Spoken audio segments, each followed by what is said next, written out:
What is up, YouTube? This is AVAULT here, back in today with you guys another new Speed Duel deck profile video. As you guys probably have saw in the other Speed Duel match the other day, we were playing the Gravekeeper special summon lock that I call it, and I guess this is this Gravekeeper pure Ishizu special summon lock, so really like a pure Gravekeeper deck profile that we played against a very unique dinosaur magician of black chaos deck the other day with that Speed Duel match, and we completely shut them down with a very special, interesting card that you guys probably saw already, but I will get into it here in the deck profile as we go. And yes, this is a very pure, budget-friendly version Gravekeeper deck. You guys can buy, you know, simply 3 of the Gravekeeper. I won't say it's actually budget-friendly. Let me rephrase. I mean, there are quite expensive cards still, such as Floodgate Trap Hole, but it's like many of you guys are currently playing the Gravekeeper with the Moth version, which you guys already saw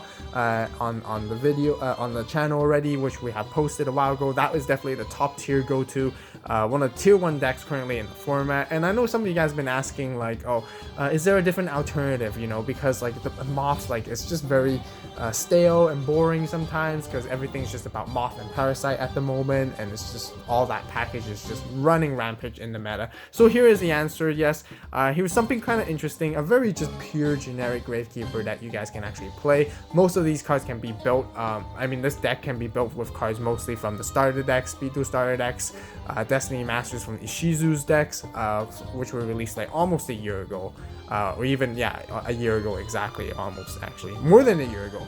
And then you would add in your Dust Tornadoes and Floodgate Trap Holes. But anyways, without, you know, taking too much time, let's go right into it. But as always, thank you guys so much for Master Shield right here for providing us this playmat here on the channel to be used.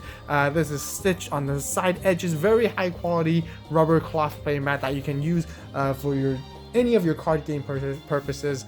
Really neat right here. Check out the website in the description down below. You can use it for a mouse pad even, or basically anything you guys want to, even as a tablecloth mat or dinner mat, table mat, whatever, anything you guys would like to use for a really high quality, durable, you know, proper cloth playmat. I even like these a little bit more than the regular Konami playmat, simply because it's stitched on the sides or on the edges all over around the entire playmat, which really helps to protect it and keeps it longer so it doesn't stretch out of shape. And yeah, if you guys want to save 25%, be sure to enter the code AVAULT25. Linking will be in the description down below as well when you guys check out, so you guys can save from buying this playmat. But I highly recommend Master Shield. So once again, thank you guys so much. And today we're using these classic Duel Academy golden yellow sleeves that I just really thought, okay, that's pretty cool for Gravekeepers, and just to match it up anyways, right here. So yes, with our skill, we're using Tomb of the Foul. It's an Ishizu skill, so very pure Gravekeeper. Felt like the anime. Really simple, you know, you just treat it as Necro Valley in its name. It doesn't get Necro Valley's effects, just so you guys know. It basically, this card is treated as a Necro Valley on the field. That's all it does, its purpose. But it does give your Gravekeepers 200 attack and defense, which is a really great boost, and something that people do miss upon quite often. Because that extra little boost really changes all the attack power and really and how you can actually start defeating monsters. But anyways, as always, I play 2 Oracle, your boss monster of the deck. Just really powerful effect, very versatile with 3 different kinds of effects. Usually you just want to use the pop face down, which works very great with Floodgate Trap Hole, as we know of, or you can use the typical lose 2,000 attack and defense. I believe is attack and defense, or is it just, yeah, attack and defense of all monsters your opponent controls on the field currently face up. That's just really powerful, really insane, just simply by one single tribute as well. So very standard Gravekeeper package, as you guys always seen. Triple Ambusher right here, simply because it's just got a really great beater, and I believe you can even, yeah, I'm not sure if you can target Necro Valley. Let's see. Yes, so in any odd chance that you guys might miss out, because we rarely use Ambusher's effect, if an odd chance that this card gets destroyed by Dust Tornado or whatever backward removal card, Spell and Trap card removal card, if you actually use Gravekeeper's Ambusher, if this card is sent to from the field to the graveyard after being flipped face up, you can actually grab a Necro Valley back from your graveyard to your hand and then activate this once again, which is pretty neat, which many of us don't really play. So it's very pure Gravekeeper once again. So triple recruiters, As always, the key searchers right here. As you guys saw in the Speed Duel match video, it's actually quite interesting. Since you're playing Tomb of the Pharaoh, you actually want to summon Gravekeeper Recruiter in attack position from time to time and actually swing in for attacks rather than setting in defense. But it does boost it up to 1700 defense, which is also really hard to get over for most monsters, which is pretty neat. But yeah, summoning an attack is totally fine because you do take a little damage from if it gets destroyed by battle, but you do want to utilize its search effect to grab Oracle for the most part. But if you want to play defensively, it's also working very well because you can actually stall, not really stall, but like buy yourself some time to gather more resources in your cards, since it now has 1700 defense instead. But the reason why you want to summon an attack is because of Hidden Temples and Necro Valley, which I do get into later. Last but not least, one more Gravekeeper Spear Soldier just for piercing damage.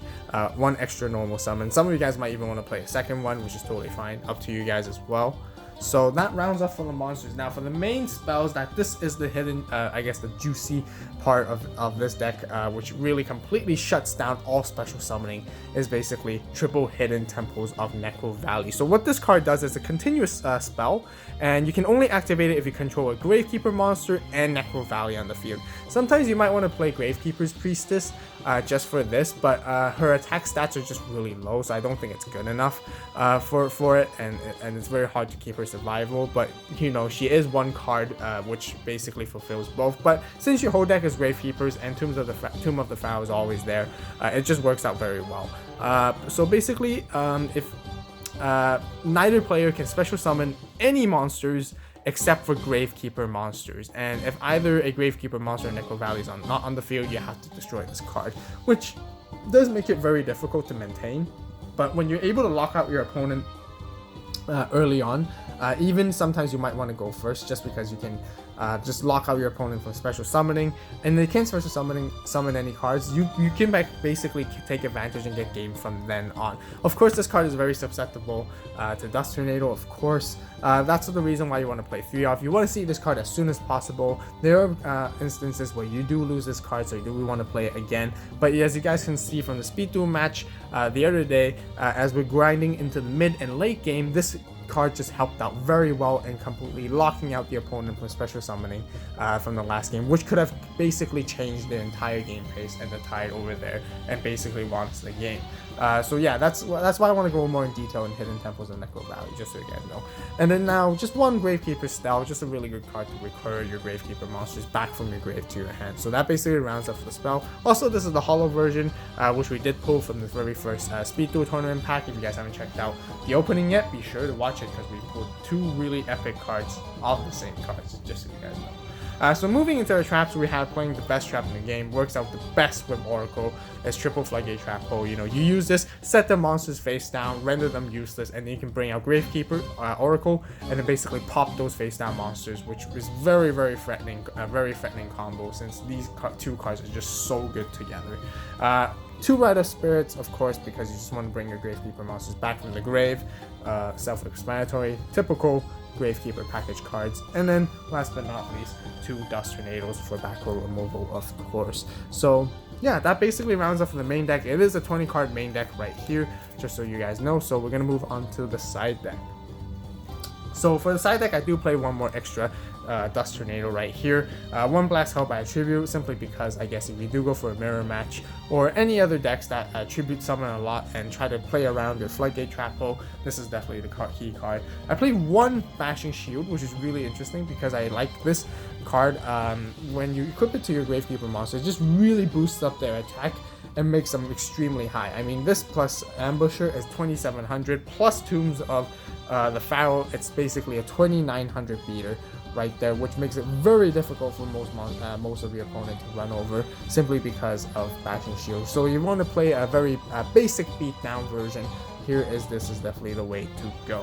And then next we play 1 Eradicating Aerosol, just to get rid of any pesky insects such as moths and parasites that we just don't want to face, which works out very well. And yeah, and also the other thing speaking of like moths and parasites, Hidden Temples of Necro Valley does shut down basically their special summoning from the special summoning with their parasite effects as well, which is really neat.